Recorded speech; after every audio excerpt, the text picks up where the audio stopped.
Assalamualaikum warahmatullahi wabarakatuh. Pada kesempatan kali ini, saya akan menyampaikan terkait konsep dan pengertian yang ada di dalam statistika itu seperti apa. Sebelum jauh ke pertemuan berikutnya, selanjutnya, eh, di mana yang sebelumnya pertemuan awal kita telah membahas bagaimana eh, ruang lingkup statistika, kemudian fungsi-fungsinya, bagaimana kita menempatkan statistika parametrik, non parametrik itu seperti apa. Nah, pada pertemuan berikut ini saya menyampaikan terkait konsep dan pengertian beberapa istilah yang harus dipahami di awal sebelum nanti kita beranjak ke materi-materi terkait misalkan frekuensi, kemudian statistika deskriptif, mean, median, modus, kuartal, kemudian dan lain sebagainya. Kemudian sampai pada inferensi, nah itu terkait hitung-hitungan dan sebagainya, terkait analisis, terkait pengujian. Nah itu sebelum masuk ke sana kita pahami terlebih dahulu konsep-konsep dan pengertian yang istilah ini akan sering kita jumpai dalam pertemuan-pertemuan berikutnya. Yang pertama ini terkait objek penelitian. Kalau objek penelitian itu adalah suatu objek yang kita teliti karakteristiknya, misalkan penduduk, atau petani, atau peternak, dan seterusnya. Contoh saja, misalkan ini nanti objek penelitian ya berbeda-beda sesuai dengan topik penelitian. Misalkan nih, usaha tani jagung, misalkan faktor-faktor yang mempengaruhi usaha tani jagung. Nah, objek penelitian kita adalah otomatis petani. Dan petani yang seperti apa karakternya? Petani yang menanam jagung. Nah, itu adalah objek penelitian kita. Nah, jadi objek penelitian itu adalah suatu karakter yang akan kita teliti. Misalkan kelayakan usaha sapi perah di desa Ngijo misalkan. Nah, yang perlu kita teliti adalah objek penelitiannya adalah peternak sapi yang ada di kawasan Ngijo. Jadi peternak sapi yang di luar kawasan hijau, peternak sapi di Jetis, di Tegal Gondo, itu ya nggak masuk dalam penelitian kita, tidak termasuk objek penelitian kita. Nah, jadi sesuaikan objek penelitian itu pada mana yang akan kita teliti, siapa yang akan kita teliti, kemudian lokasinya di mana. Jadi kalau tadi saya contohkan peternak sapi perah, berarti adalah orang yang merawat beternak sapi perah yang berada di daerah hijau. Nah, itu populasinya ada berapa orang. Nah, itu objek penelitian kita. Nah, objek itu nanti ketemulah total keseluruhan populasi. Kalaupun mau diambil sampelnya, ya sampel itu mewakili dari populasi itu. Nah, nanti selain ada istilah sampel, juga ada istilah populasi. Yang pertama itu terkait objek penelitian. Contoh lagi misalkan usaha tani cabai misalkan, kelayakan usaha tani cabai. Maka yang kita teliti, objek yang kita teliti, objek penelitiannya adalah petani yang menanam cabai di desa Jetis misalkan. Jadi petani yang tidak menanam cabai ya tidak merupakan objek penelitian kita. Jadi petani jagung, petani padi itu tidak masuk dalam objek penelitian kita. Jadi petani yang khusus untuk menanam jagung, menanam cabai di desa Jetis. Itu yang pertama terkait objek penelitian. Terus apa lagi ya? Contoh lagi nih, satu kali lagi contohnya. Misalkan kepuasan konsumen pada produk ramah lingkungan misalkan. Produknya adalah produk yang ramah lingkungan, misalkan contohnya seperti kasusnya adalah kopi Starbucks misalkan. Kopi Starbucks itu kan ramah lingkungan, produk-produknya dia kemasannya tidak plastik, akhirnya ya ramah lingkungan gitu ya, green marketing. Nah, itu yang kita wawancarai adalah konsumennya. Kalau kita, karena kita yang penelitian kita adalah kepuasan konsumen, maka objek penelitiannya adalah konsumen yang pernah membeli apa namanya Starbucks, kopi Starbucks. Nah, semacam itu. Pada tahun 2019 misalkan. Berarti ya eh, perilaku konsumen, kepuasan konsumen, konsumen itu yang setidaknya mengkonsumsi kopi Starbucks itu pada tahun 2019 itu. Jadi yang sebelum-sebelumnya yang nggak perlu kita wawancari. Artinya yang kita wawancari bisa pada tahun itu, eh, yang akan datang ya eh, belum bisa kita wawancari juga. Semacam itu. Jadi ada lingkup yang kita cermati adalah siapanya, lokasinya, pada tahun berapa. Kayak usaha tani jagung pada tahun 2019, maka yang kita wawancari adalah orang yang menanam jagung itu di tahun tersebut. Atau misalkan tergantung penelitian juga ada batasan-batasan yang bisa kita tuliskan. Batasannya misalkan mulai tahun, yaitu petani yang menanam mulai tahun berapa sampai tahun berapa, pada musim berapa sampai musim apa gitu ya. Nah, itu juga bisa kita batasi di penelitian. Itu ya, itu yang pertama terkait objek penelitian. Kemudian variabel. Variabel ini adalah karakteristik dari objek penelitian yang memiliki nilai bervariasi. Jadi misalkan nih, jenis kelamin laki-laki dan perempuan, statusnya tinggi rendah, berat badannya 50, 60, 70. Nah, variabel ini saya contohkan nih. Nah, misalkan pendapatan Y, pendapatan suatu negara dipengaruhi oleh konsumsi, ditambah dengan investasi, ditambah dengan pengeluaran pemerintah, ditambah dengan ekspor, dikurangi dengan impor. Misalkan. Nah, ini adalah namanya model ada persamaan. Persamaan model. Nah, ini adalah termasuk variabel. Y ini variabel. C ini juga variabel. I ini juga variabel, G ini variabel, X ini variabel, M ini juga variabel. Nah, ada banyak macamnya. Nanti kita diskusikan, kita bahas lebih detail satu persatu variabel macam-macam variabel itu apa. Nah, sekilas yang kita sering temui adalah Y ini adalah kalau di regresi ya, model regresi, Y ini adalah variabel dependen. C, I, G, X, M ini adalah variabel independen. Variabel dependen adalah variabel yang ini ada yang mempengaruhinya. Nah, jadi variabel yang tak bebas. Jadi dia ada faktor lain yang mempengaruhi dia, Y ini. Kalau independen, independen ini variabel bebas. Jadi dia berdiri sendiri. Tidak ada variabel yang mempengaruhi dia. Itu namanya variabel independen.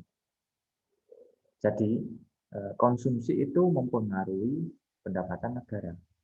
Konsumsi masyarakat semakin tinggi konsumsinya maka akan meningkatkan pendapatan suatu negara. Investasi pun demikian. Semakin tinggi investasi maka akan mempengaruhi pendapatan suatu negara.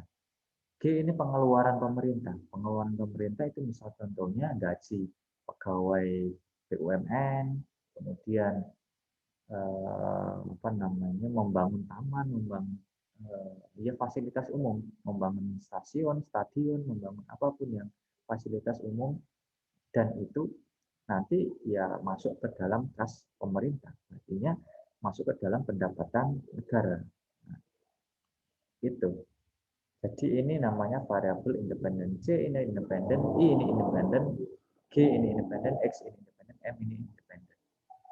Jadi ini namanya variabel, persatuan variabel. Setelah nanti di akhir akan saya uraikan satu persatu. Itu ya. Kemudian variabel bebas atau ini tadi sudah saya jelaskan. Nah, ini lebih detail nanti ada variabel-variabel lainnya yang saya sampaikan di akhir nanti. Kemudian data. Data ini berbentuk kualitatif maupun kuantitatif. Data bisa berupa bentuk angka-angka ataupun deskripsinya saja tanpa ada angka. Misalkan ya, bagaimana dampak program pemerintah terkait apa ya, atau dampak penyuluhan gitu ya, dampak penyuluhan terhadap kinerja dari kelompok tani. Nah, misalkan mau dijelaskan secara kualitatif, ya deskripsi, oh dampaknya nanti berdampak pada bertambahnya apa meningkatnya kinerja petani, kemudian meningkatkan apa namanya manajemen kinerja dari kelompok tani tersebut, bagaimana memanajemen sumber daya manusianya, bagaimana memanajemen teknologinya, jadi dijelaskan secara deskriptif, secara tulisan, uraian semacam itu. Itu namanya kualitatif. Kalau kuantitatif ya dia bentuk-bentuknya angka. Jadi misalkan dampaknya terhadap penyuluhan itu meningkatkan anggota kelompok tani yang semulanya dari 30 anggota orang petani menjadi 50 atau menjadi 100 petani. Nah, peningkatannya berapa orang? Nah, semacam itu adalah kuantitatif. Nah, data-data itu diperoleh dari variabel itu. Variabel tadi kan misalkan nih, Y sama dengan X1, X, Y sama dengan X. Y sama dengan X ini dalam bentuk data, misalkan ini pendapatan ya tadi ya. Ini pendapatan adalah datanya tentang data pendapatan. Misalkan petani satu sampai petani atau masyarakat apa namanya negara, misalkan pendapatan negara ini ya. Pendapatan negara dari tahun 2000 sampai 2021 misalkan. Nah, tahun 2000 berapa, tahun 2001 berapa, tahun 2003 berapa, tahun 2004 berapa. Nah, itu adalah data. Sejumlah datanya itu dari bisa dalam uraian time series atau cross section atau panel juga bisa. Seperti yang saya sampaikan di pertemuan pertama. Kemudian X-nya ini juga termasuk data. Misalkan tadi X-nya apa ya? Konsumsi misalkan. Konsumsi mempengaruhi pendapatan. Konsumsi juga demikian. Konsumsi dalam suatu negara dari tahun 2000 sampai 2021. Tahun 2000 konsumsinya berapa rupiah, tahun 2001, 2002, 2003 sampai 2021 itu berapa rupiah. Nah, kemudian kita regresikan. Nanti pengaruhnya bagaimana? Nah, semacam itu. Nanti ada istilah regresi sama korelasi. Kalau korelasi itu hubungan, kalau regresi itu pengaruh. Bedanya apa? Kalau korelasi, dia itu hubungannya dua arah dan saling berhubungan. X mampu mempengaruhi Y juga mampu mempengaruhi X. Ini dua arah. Ini namanya korelasi. Kalau regresi, pengaruh, itu hubungannya cuma satu arah. X macam ini. Nah, X mempengaruhi Y tidak mempengaruhi X. Itu ya. Diingat-ingat, ini yang regresi, itu hubungannya satu arah. Kalau yang korelasi, dia hubungannya dua arah. X mampu X dan Y saling berhubungan. Nah, hubungannya dua arah. Kalau regresi, dia pengaruh satu arah. Jadi saya contohkan apa ya, iklan. Ini X. Iklan mampu meningkatkan pendapatan suatu perusahaan. Ketika iklannya naik, maka pengaruhnya terhadap pendapatan suatu perusahaan juga akan naik. Nah, ketika pendapatan naik, maka dampaknya juga nanti dia mampu untuk meningkatkan iklan, nah, semacam itu. Jadi hubungannya bulat. Artinya ini X mempengaruhi Y juga akan mempengaruhi X. Jadi mutar terus. Ini namanya korelasi, saling berhubungan. Kalau regresi, dia hanya satu arah. X ini saya contohkan musim atau curah hujan. Ketika curah hujannya semakin tinggi, maka dampak terhadap produksi semakin tinggi, misalkan. Tapi ketika produksinya semakin tinggi, itu nggak berpengaruh pada curah hujan. Nah, apa mungkin semakin tinggi produksi itu akan berakibat pada musim. Nah, macam itu. Ya tidak, maka ini hubungannya adalah hubungan regresi. Dia hanya satu arah saja, X mempengaruhi Y. X ini adalah yang mempengaruhi, Y adalah yang dipengaruhi. Yang mempengaruhi adalah independen, yang dipengaruhi adalah dependen. Ketergantungan, dependen, digantung. Kalau yang X adalah Y ini tergantung dari X, X-nya adalah independen, dia berdiri sendiri tanpa ada yang mempengaruhi. Itu istilahnya tersebut dari itu. Saya lanjutkan ya.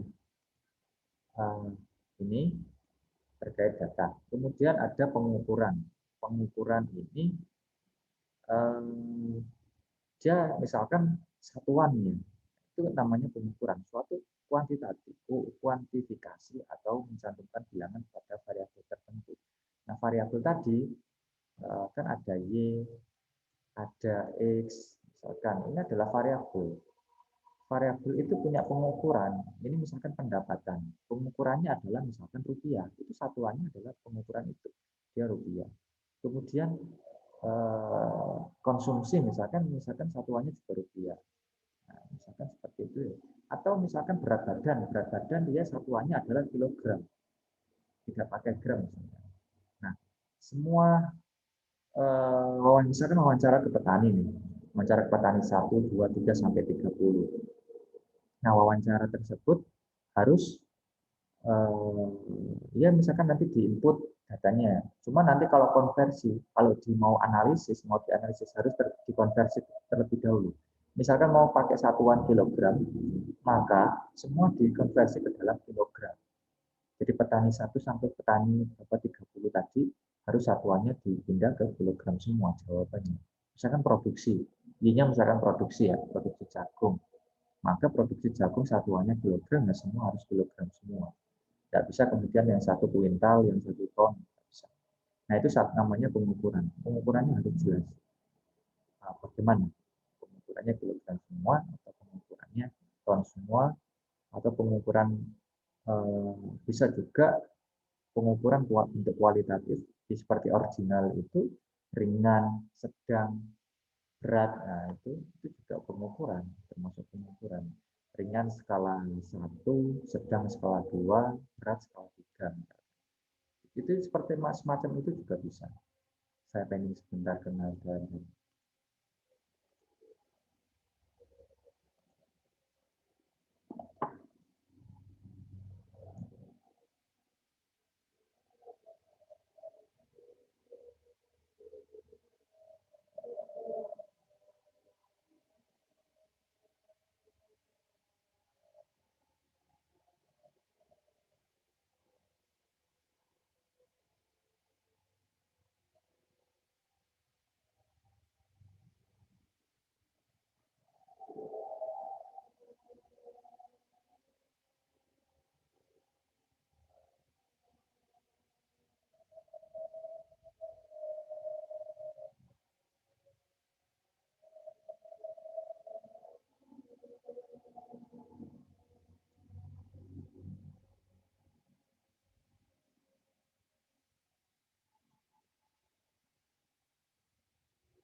Berikutnya adalah skala pengukuran.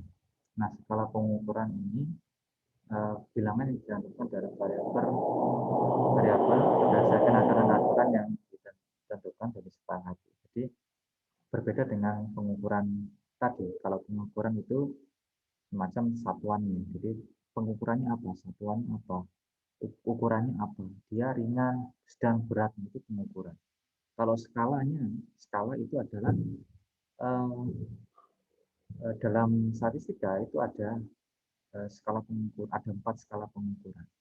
Ini nominal, ordinal, interval, dan rasio. Ini nanti akan saya bahas lebih detail lagi di akhir nantinya bersama dengan variabel. Ini misalkan saya contohkan sekilas. Di pertemuan awal juga sekilas sudah saya sampaikan. Nominal itu misalkan contohnya laki-laki, perempuan. Kemudian ada kode laki-laki 1, perempuan 2. Semacam itu. Tapi di angka itu hanya sebagai kode saja.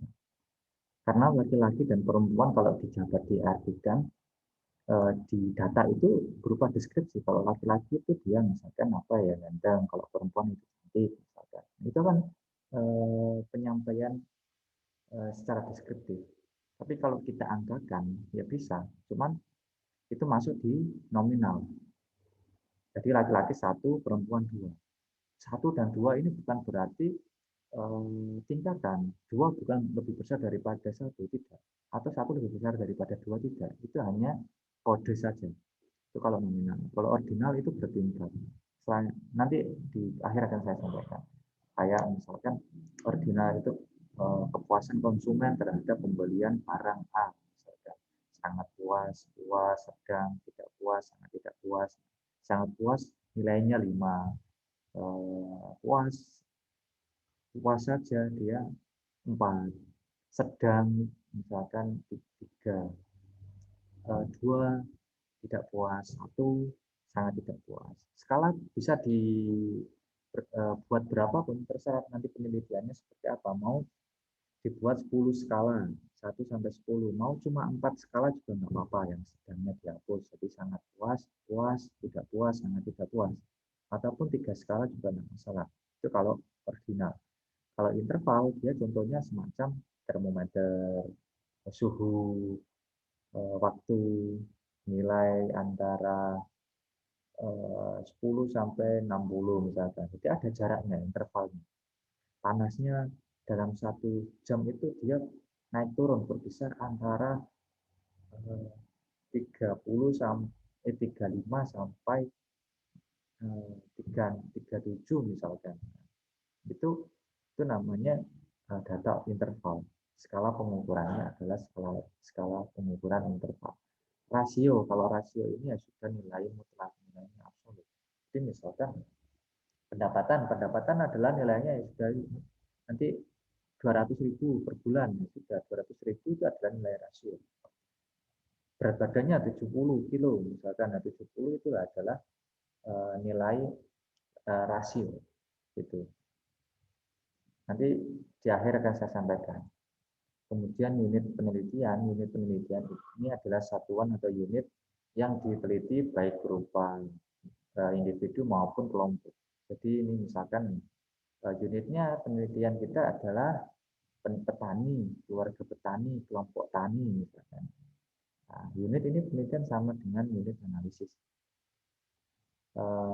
Ya semacam objek penelitian. Kalau objek penelitian kita itu masih secara umum. Nah, kalau unitnya sudah mulai masuk, unitnya adalah nanti siapa yang diwawancarai? Petani. Kalau objeknya petani jagung, misalkan objek penelitiannya petani jagung. Kemudian unit penelitiannya ke siapa? Unit penelitiannya nanti ke kepala keluarga, misalkan petani, kepala keluarga petani yang tergabung dalam kelompok apa, misalnya kelompok tani sumber makmur, misalkan. Itu adalah unit penelitiannya. Menjadi lebih skopnya diperkecil. Jadi lebih spesifik mana petani siapanya, petani pelakunya, kemudian dia tergabung dalam kelompok tani apa, misalkan semacam itu. Kemudian ada populasi sampel dan sampel. Kalau populasi itu adalah himpunan yang lengkap dan sempurna dari semua unit penelitian. Jadi keseluruhan itu um, unit penelitiannya, misalkan ke petani jagung di desa Detis, ada sekitar 100 orang atau misalkan 500 orang. Nah, 500 orang itu ya petani yang menanam jagung itu adalah populasinya, ada 500 orang. Kemudian sampel adalah himpunan dari unit itu yang diambil beberapa saja yang representatif, yang harapannya mewakili dari populasi. Jadi populasinya misalkan tadi 500. Kemudian kita menggunakan metode sampling. Nah, metode sampling nanti kita bahas di pertemuan berikutnya.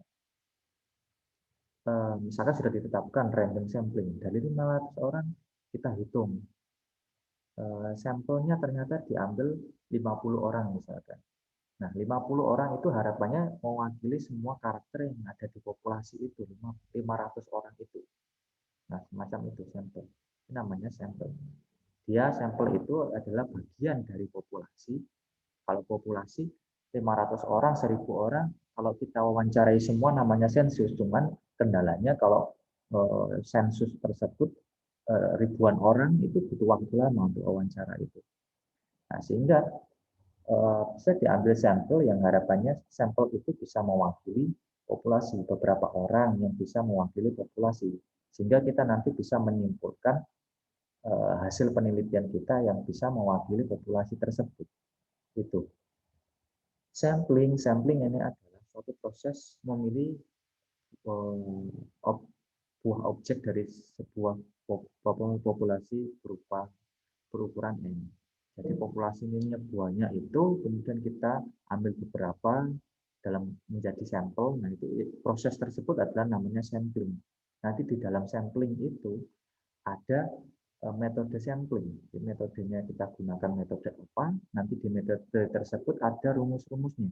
Nah, rumus itu kita hitung dari populasi itu, ya ada rumusnya, nanti di rumus itu mau dikalikan berapa, taraf kesalahannya berapa, dan seterusnya. Misalkan ketemulah nanti sampelnya, sehingga kita bisa menetapkan sampel berapa yang kita wawancarai yang mewakili populasi.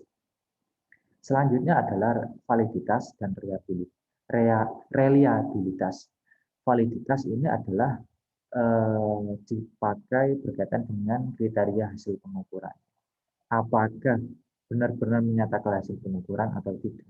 Jadi ini mengukur hasil pengukurannya itu benar atau tidak, valid atau tidak, itu validitas. Kalau reliabilitas itu dia terkait alat ukur. Cocok tidak alat ukur kita gunakan pada penelitian A. Nah, itu.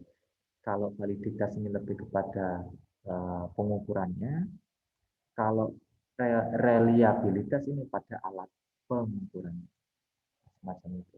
Nanti kita bahas satu persatu juga dalam pertemuan berikutnya. Nah, dalam pertemuan ini yang perlu saya luruskan, perlu saya uraikan itu pada variabel dan skala pengukuran. Nah, berikutnya nanti kita mulai masuk di bagaimana menghitung frekuensi, bagaimana kita membuat penyajian data berupa diagram, grafik, berupa tampilan histogram, scatter plot, dan sebagainya. Untuk pertemuan berikutnya. Kemudian masuk lagi ke hitung-hitungan mean, median, modus, standar deviasi, kemudian distribusi normal bagaimana, kemudian ada statistika inferensi. Nah, ini adalah dasar-dasarnya. Nah, nantinya itu banyak istilah-istilah ini yang akan kita gunakan dalam hitung-hitungan itu. Teman-teman harus paham di awal ini terlebih dahulu. Itu ya, saya share yang variabel. Nah, ini. Nah, variabel ini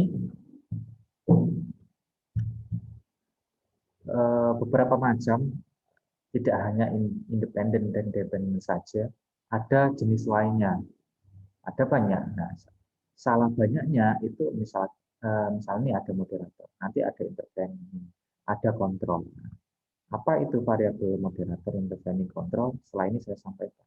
Yang pertama terkait independen dan dependen tadi sudah saya jelaskan di awal part sebelumnya tadi. Nah, ini variabel bebas dia mempengaruhi variabel terikat. Independen mempengaruhi variabel dependen. Independennya X, dependennya Y. Nah, contohnya nih, komitmen kerja berpengaruh pada produksi kerja karyawan. Atau juga tadi musim curah hujan, tingginya curah hujan berpengaruh pada tingginya produksi. Itu adalah variabel independen dan dependen. Istilah independen juga dikenal dengan variabel eksogen. Kalau variabel dependen dikenal dengan variabel endogen. Itu ya. Selanjutnya adalah variabel moderator. Ini variabel moderator bisa memperkuat, bisa memperlemah. Kalau ini nih, saya contohkan nih. Nah, dia itu artinya gini, variabel yang mempengaruhi hubungan antara variabel independen dan dependen. Dia berada di tengah-tengah ini. Dia bisa posisinya bisa memperkuat, bisa juga memperlemah. Misalkan di perilaku suami terhadap perilaku istri, atau perilaku suami istri terhadap dampaknya terhadap rumah tangga, harmonis atau tidaknya, gitu misalkan. Nah, di tengah-tengah ini ada jumlah anak. Nah, kalau ada anak, misalkan di sini bisa anak ini memperkuat atau bisa memperlemah, semacam itu. Atau apa ya, saya contohkan lagi, pendapatan konsumen. Ini ada contoh di sini. Atau ini aja penghasilan. Kalau moderator, dia itu sebagai di sini budaya lingkungan. Langsung saya contohkan ke intervening. Intervening sekalian. Intervening itu pengaruh hubungan antara variabel independen dengan dependen.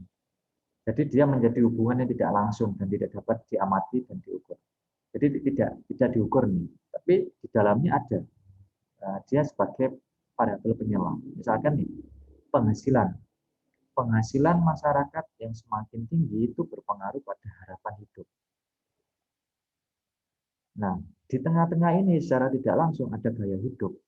Jadi penghasilan itu, misalkan nih saya contohkan, semakin tinggi penghasilan orang, misalkan tanpa ada pengetahuan, misalkan ya gaya hidupnya hedonis gitu ya. Jadi makan apa sembarangan, kemudian makan akhirnya banyak penyakit misalkan kolesterol apa dan sebagainya misalnya. Maka semakin tinggi, maka gaya hidupnya semakin tidak uh, tidak teratur misalkan, sehingga harapan hidupnya semakin rendah misalnya meskipun hidup itu yang mengatur adalah Tuhan, tapi uh, ini contoh nih contoh pengamatan. Misalkan penghasilan itu berpengaruh pada harapan hidupnya. Nah, di tengah-tengah ini ada gaya hidup. Nah, posisinya variabel moderator itu adalah yang mempengaruhi di tengah-tengah ini. Jadi gaya hidup itu ya dipengaruhi juga selain penghasilan, juga dipengaruhi oleh budaya lingkungan tempat tinggal. Jadi adat istiadat, tradisi, budaya yang melekat di suatu lingkungan dia tinggal, itu ngaruh ke gaya hidup dia. Misalkan nih, budaya di tempat pesisir misalkan, budayanya adat istiadatnya apa namanya, kebiasaannya, dia itu misalkan makan seafood. Nah, seafood itu dampaknya kepada ya kemungkinan besar pada kolesterol, sehingga harapan hidupnya ya kemungkinan mana seperti itulah ya. Nah, contohnya seperti itu. Jadi moderator itu dia berpengaruh di antara ini. Jadi dia pengaruhnya bukan ke langsung ke independen atau dependen, bukan. Ini moderator posisinya. Itu dia bisa memperkuat, bisa memperlemah. Kalau budayanya bagus, maka dampaknya gaya hidup semakin bagus, harapan hidupnya bagus. Misalkan.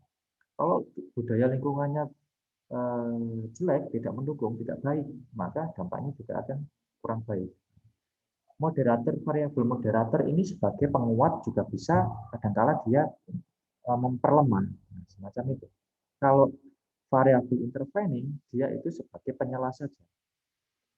Nah, secara tidak langsung atau tidak dapat diukur, diamati atau diukur tidak dapat. Jadi dia hubungannya itu secara tidak langsung ada di tengah-tengah ini. Nah, yang kita amati adalah penghasilan terhadap harapan hidup padahal. Nah, itu ya terkait intervening. Kemudian variabel kontrol. Variabel kontrol ini dapat dikendalikan sehingga pengaruh variabel independen terhadap dependen tidak dipengaruhi oleh faktor luar yang diteliti. Jadi variabel kontrol ini dia sebagai kontrol saja. Misalkan mau membandingkan nih pendidikan SMA dan SMK terhadap keterampilan mengetik. Nah, kita pengen meneliti anak lulusan SMA sama lulusan SMK cara mengetiknya lebih terampil mana, lebih lebih bagus yang mana, lebih cepat yang mana, lebih tepat yang mana. Nah, kalau tidak ada variabel kontrol, nanti ada banyak pengaruh yang mempengaruhi di luar itu. Misalkan tergantung dari faktor lainnya, tidak hanya SMA dan SMK saja. Jadi mungkin pengaruh laptopnya, pengaruh lingkungannya, pengaruh apanya, banyak sekali faktor yang mempengaruhi berbedanya lulusan SMA dan SMK dalam keterampilan mengetik. Tapi ada variabel kontrol di tengah-tengah ini sebagai eh, apa namanya penengah, jadi sebagai pengontrol. Dia misalkan nih SMA dan SMK mau dibandingkan lebih terampil mana, maka yang perlu disediakan adalah sama-sama laptopnya yang sama, Pentium-nya sama, tidak kemudian yang satu Pentium-nya sudah Pentium yang lama, kemudian yang satunya Core i7 misalkan yang generasi terbaru, gen terbaru misalkan. Nah, otomatis ya lebih lancar yang laptop yang awal, yang baru daripada laptop yang lama. Nah, semacam itu kalau tidak ada hubungan. Sehingga variable control itu perlulah komputer yang sama. Sehingga nanti bisa dilihat kinerjanya, cara keterampilan mengetiknya lebih bagusan yang mana, SMA atau SMK. Itu ya. Istilahnya variable control ini sebagai penengah untuk biar adil, biar fair. Kedua kubu anak SMA sama SMK ini dibandingkan agar fair. Nanti bisa kelihatan lebih terampil yang mana. Itu adalah termasuk variabel kontrol. Salah satunya dari macam-macam variabel. Berikutnya adalah variabel kontrol. Variabel kontrol ini tadi cuma ada pembaginya lagi, macam-macamnya lagi. Variabel kontrol ada variabel pendahulu. Kalau pendahulu dia berada di sebelum di variabel independen. Dia di awal. Di tingkat pendidikan itu berpengaruh terhadap tingkat penghasilan. Tingkat penghasilan berpengaruh pada nilai pekerja. Kalau variabel antara, dia itu berada di tengah, di antara ini. Jadi dia misalkan pendidikan, pengaruh pendidikan terhadap partisipasi dalam pemilu. Nah, pendidikan itu di tengah-tengahnya juga antara pendidikan dan partisipasi dalam pemilu itu ada minat. Meskipun berpendidikan, tapi kalau nggak minat ya mungkin juga partisipasinya rendah. Jadi di tengah-tengah ini ada variabel antara. Nah, semacam itu. Kemudian variabel penekan. Variabel penekan ini variabel yang mengubah hubungan. Jadi karena ada variabel itu yang awalnya antara variabel bebas dan variabel terikat, variabel independen dan variabel dependen itu tidak ada hubungan, namun dihadirkan variabel kontrol ini, maka hubungan antara variabel independen dan dependen tadi ada hubungan.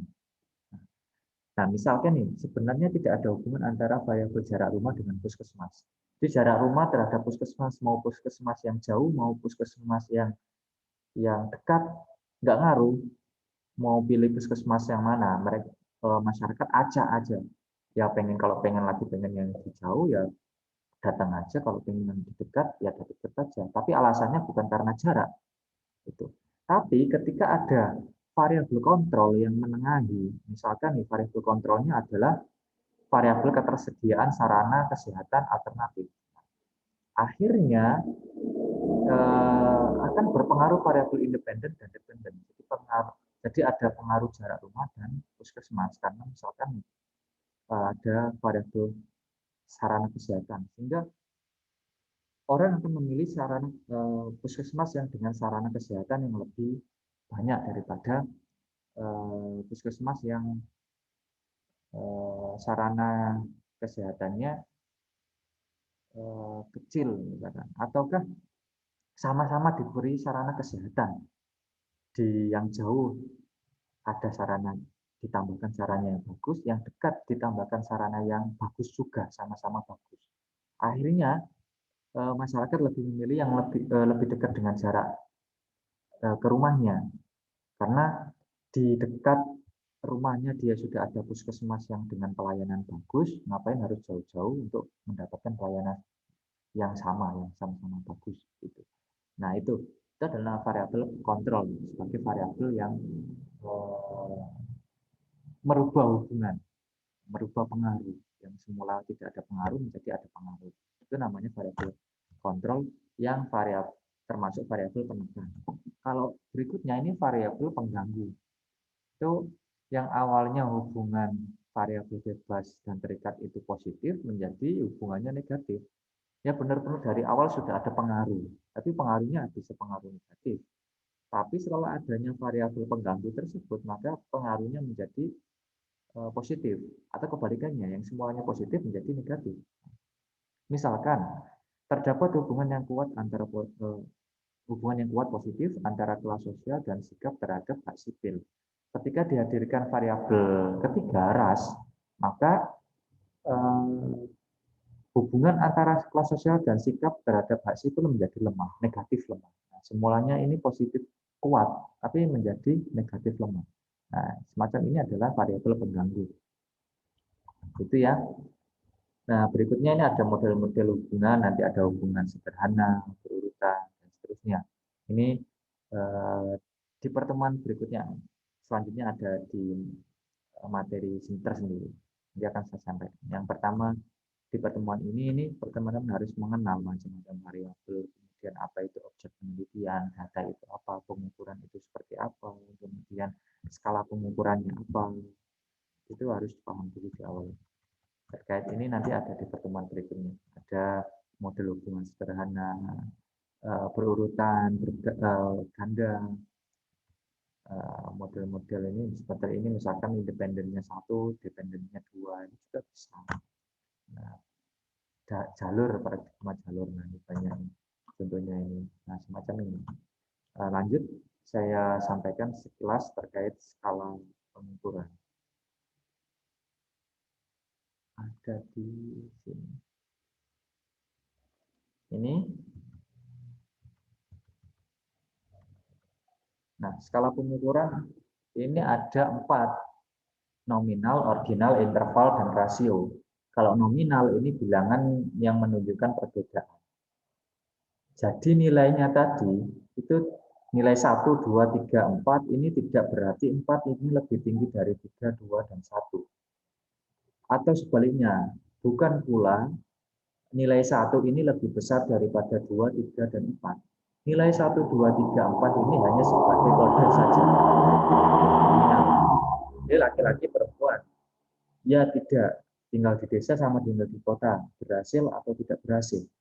Itu namanya diskrit, data diskrit. Ada data yang bersifat kontinu, ada data yang bersifat diskrit.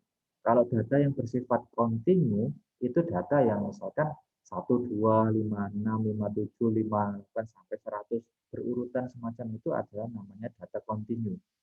Kalau data diskrit, dia hanya membedakan, dia tidak semacam itu saja, diskrit. Berhasil, tidak berhasil, gagal, berhasil, nah semacam itu ya hanya ada 2 pilihan, iya atau tidak, itu adalah diskrit. Jadi dia tidak bertingkat. Nah, itu adalah data nominal. Berikutnya, data ordinal ini sudah membedakan, ada yang membedakan.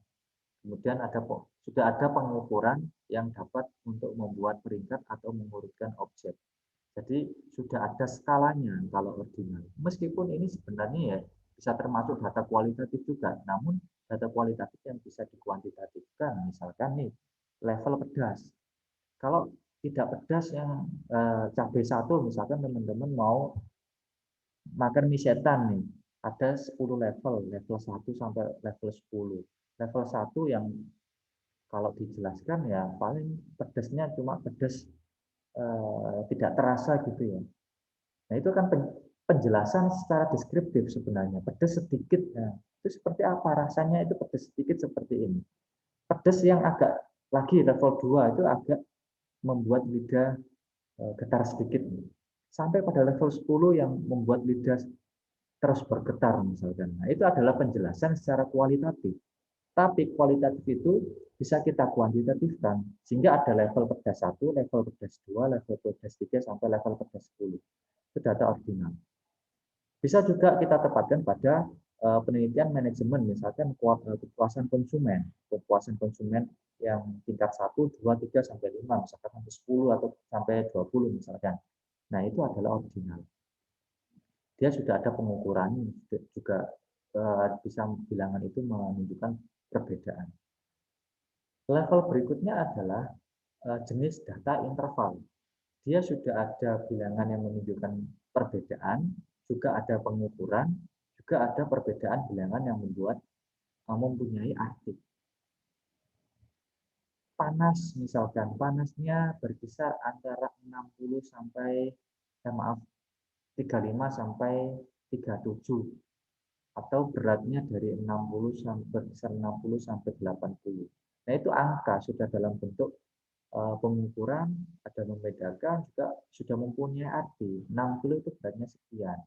Namun dia punya interval, khususkan untuk interval, jadi ada jaraknya. Kalau data rasio, dia itu sudah nilai mutlak.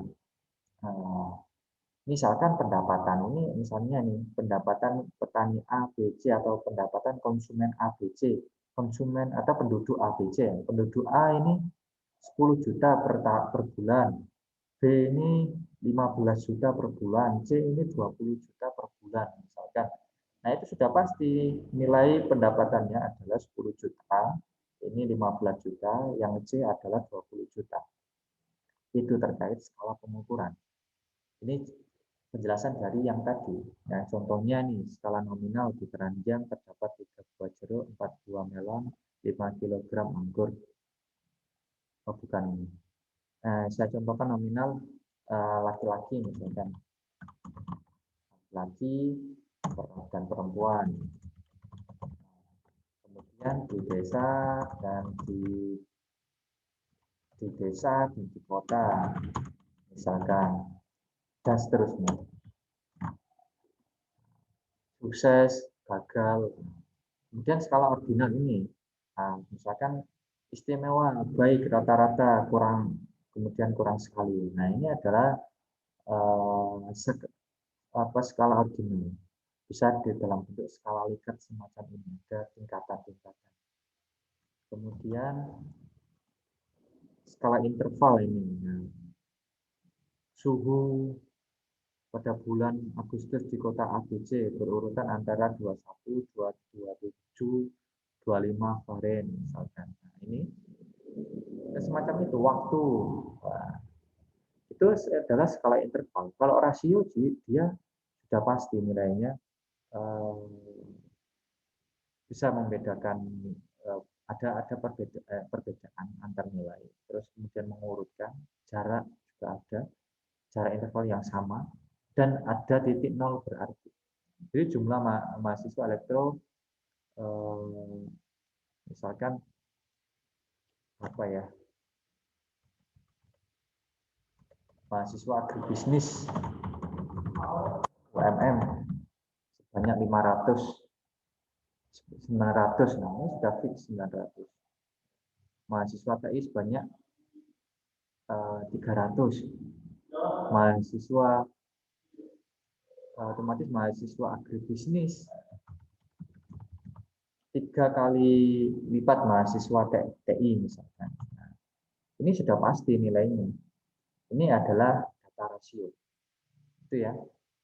Itu saja. Ini sama ini. Itu saja untuk pertemuan 2 ini. Karena ada yang rindam sehingga tidak ada tugas di pertemuan 2 ini. Banyak penyampaian materi seperti ini. Kemudian presensi akan saya sampaikan melalui WA. Saya akhiri. Terima kasih. Wassalamualaikum warahmatullahi wabarakatuh.